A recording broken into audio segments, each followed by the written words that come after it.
Race V4. We were supposed to get this masterpiece in the Blox Update 17 Part 3 update, but we all know what happened to that. We all knew that the developers lied to us and that Race Awakening, Race V4 is actually not in the game. Or is it?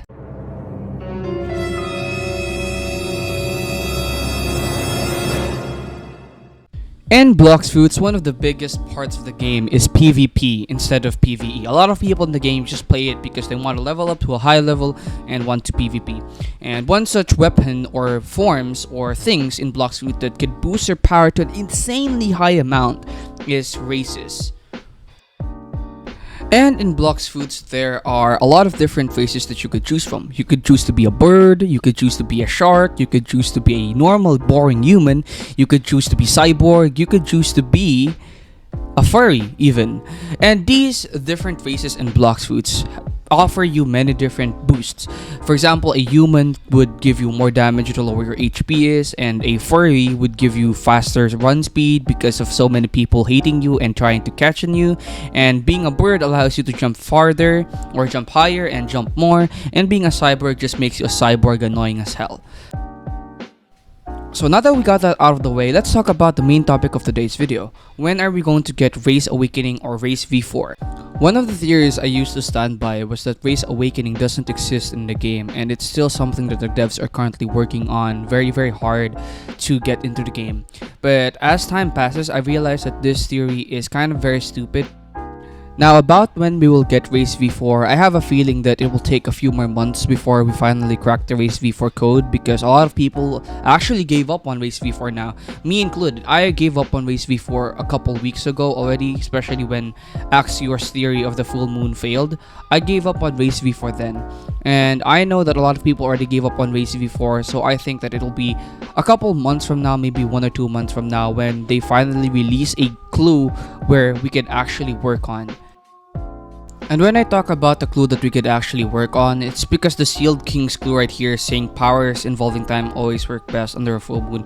It's simply not a decent enough clue. We already tried everything related to a full moon and it's just not working. We even tried to align a full moon in real life with the full moon in Blox Fruits and it still just did not work. So this clue right here is super vague, especially considering the fact that in C1, C2, and C3 you could get a full moon in all 3 of those C's. So we don't know where we should start. Should we start in first C, second C, or third C? We know the first part of the quest is defeating Rip Indra, and the second part of the quest is just what we do not know. It's just super hard to find out. It's been 2 months right now and still nobody has figured it out because it's just such an unworkable clue. So one of my theories now is that we are probably gonna get it on December, the month of December. They probably won't release a clue on November. They will probably release a clue close to Christmas, treating it more like a Christmas gift. It's probably what's gonna happen because they don't want to just release out the clue, because Race V4 right now is one of the biggest mysteries. We will probably receive a clue about the Race Awakening from the developers close to Christmas. That's one of my theories.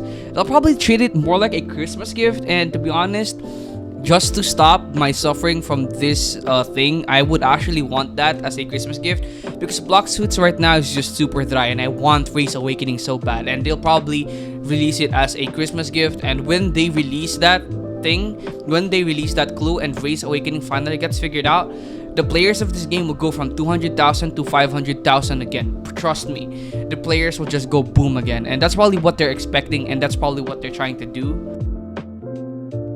In the next video, we are going to be covering the materials that you can see here. In my opinion, this has some connection to Race V4. For example, the angel wings and the Yeti fur, as far as I know of, has no use whatsoever in upgrading materials. So in my theory, Yeti fur and the angel wings and all the other materials here could possibly be related to Race Awakening in some way. Now, I don't know what it is, but this is just a theory. I don't know in what way it will be related, but in the next video, we are going to be talking about that, and I will be doing my research.